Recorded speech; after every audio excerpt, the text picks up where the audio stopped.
At muli po, welcome pong muli dito sa Huntahan ng Bayan TV. Pag-usapan naman po natin itong tila tandem na pagwawaldas ng pondo ng bayan, itong magpinsan na si Bongbong Marcos at saka si Romualdez. Unahin po natin itong kay Mr. Marcos.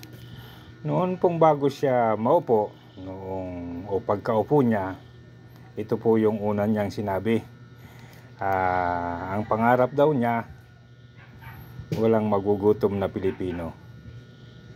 Pero kabaligtaran po yan lumalabas kasi doon sa mga survey, doon sa mga anunsyo ng ibang ahensya ng gobyerno na may kinalaman sa kagutuman ng Pilipino, tumataas po ang bilang ng mga pamilyang nagkakaroon ng pagkaranas ng pagkagutom. At maging yun pong mga bilihin, tuloy-tuloy pa rin ang pagtaas. At wala po tayong nakikitang konkretong plano si Mr. Marcos para mapigilan yan. Samantalang kung ano-ano naman ang kanyang pinaggagawa na pinagkakagastusan.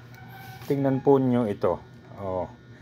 Ayan pati yung kape, nakalagay yung pangalan niya, litrato nilang mag-asawa.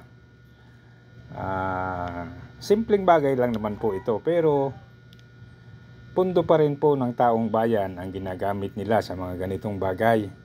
At napakahirap po namang paniwalaan na dudukot sila ng pera nila sa sarili nilang bulsa para ipagawa o gawin ng mga ito. Mukha pong, kung magsasabi tayo na may ganon, mukha pong sa 100% baka hindi pa pumahalo sa 1% o maniniwala sa atin na ang ginagamit nila rito ay sarili nilang pera at hindi pera ng taong bayan. So, yan po ang mga simpleng paraan nila ng pagwawaldas ng pera ng taong bayan na hindi masyadong napapansin. Ito pa namang isa, ito ngayon, ito pa yung isang problema ni Marcos.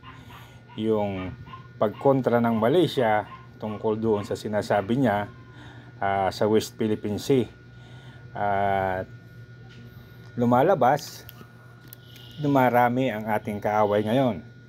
So hindi na rin tayo pwedeng makipag-bangayan ng husto sa Malaysia kasi mayroon para tayong hinaharap na ang sinasabi nila ay giyera sa China.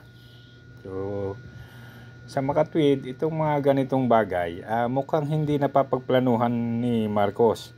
Tapos nitong nakaraang ilang araw, ito naman yung nangyari. Nagkaroon siya ng pa-concert sa mismong palasyo ng Malacanang. At ito daw ay para doon sa mga health workers. Kung atin pong iisipin, sa tingin po ba ninyo o sa tingin ba ng kahit sino, ito bang pakonsyerto na ito ni Mr. Marcos na sasabihin para sa kapakanan ng mga health workers ay makakatulong kaya sa paggaan ng kanilang pamumuhay?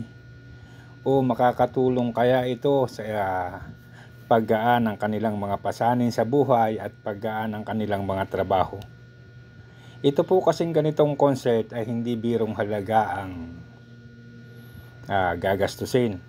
Yung setup pa lang po ng stage niya, yung setup pa lang ng mga equipments, ng mga sound, ng mga anggulo ng ilaw, yan po ay halos milyon o mahigit milyon pa ang gastos. Meron pa siyang kukuning mga, siyempre hindi naman kukuha yan ng pipitsuging mga kakanta, hindi naman yan kukuha ng pipitsuging sasayaw. So sa madalit sabi po, sabihin na nating maliit na gastos na yung 5 milyon para sa isang konsyerto. Isipin nyo po kung magkano ang talent pay ni Mr. Nievera.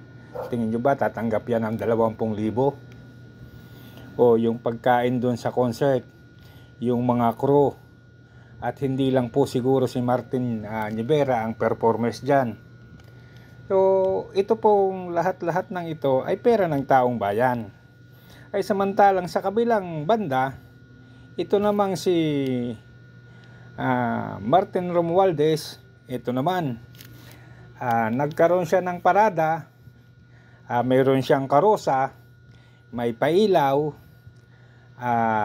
sa Tacloban. Sipin po natin, ang ganito pong pangitain, mukhang ano na to mukhang nananadya na at garapala na talaga na pagwawaldas ng pera. Kalokohan din kung sasabihin ko sa inyo na itong lahat ng gastos dito, itong lahat ng ginamit na pera dito ay sariling bulsa ni Mr. Romualdez niya kinuha. Para pong baka sabihin nyo sa akin, sira ulo ako pagka pinilit kong paniwalaan nyo yung sinasabi kong gastos ito ni Mr. Romualdez. Tingnan nyo po ang ginagawa niya. Mayroon siyang karosa, may mga pailaw, may mga tao siyang kasama. Namamato sila ng candy at mansanas. Para saan po ba yan? Parang gusto ni Martin palabasin na eto na ako, may dala akong mansanas, may dala akong candy, maganda yung karosa namin, marami akong alalay, iboto nyo na lang ako pagdating ng eleksyon. Parang yun po palagi ang gusto nilang habulin sa ngayon. Parang gusto nila na matandaan sila ng taong bayan, matandaan sila ng mamamayan sa Tacloban, at maisip, si Martin Romualdez na bigay ng mansanas, si Martin Romualdez na mato ng candy, si Martin Romualdez maganda yung karosa, maganda yung mga ilaw. Pero sigurado po maganda rin yung gastusan yan. At sigurado tayo, malamang sa malamang, pera ni Juan ang pinaggagamit nila dyan.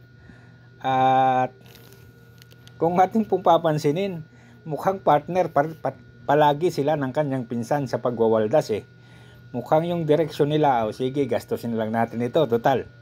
Hindi naman sa ating pera yan taasan na lang natin yung koleksyon ng mga tax o hanap na lang tayo ng ibang paraan para magkaroon tayo ng panggastos dyan.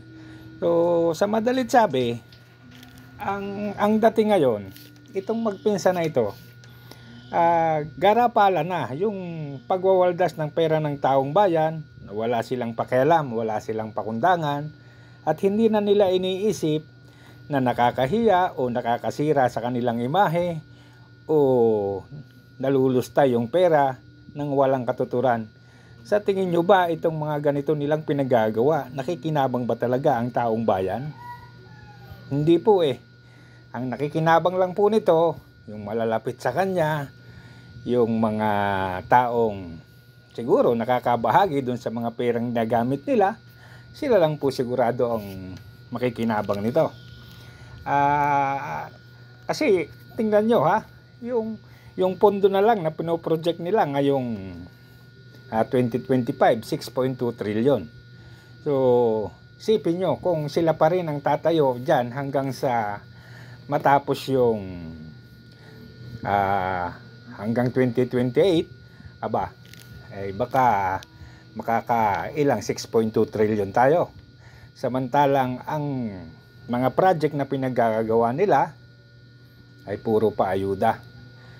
At wala po tayo talagang nabalitaan na meron silang project na talagang natapos nila o nagawa nila habang sa loob pa lamang ng 2 taon. Ang atin po laging natatandaan ay kung paano nag-ayuda, kung paano nawala yung ayuda, kung paano nagreklamo yung mga taong nakasama sa ayuda na hindi nakakuha. At ito ngang lately, ito ngang bigas na 29 kilos, pero meron po tayong nakita, yung palang namimili sa kadiwa, kailangang mag-thumb at kailangang pumirma. Siyempre, hindi naman yan pipirma kung hindi nakasulat ang pangalan.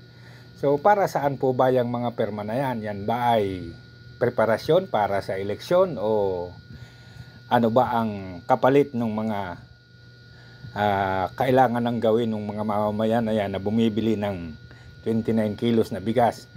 At ilan po bang kadiwa ang meron ang gobyerno natin? Saan saang lugar po ba yan? Kasi sa dinami-dami ng palengke rito sa Cavite, wala naman tayong makitang kadiwa na nagbibinta ng 29 pesos na bigas.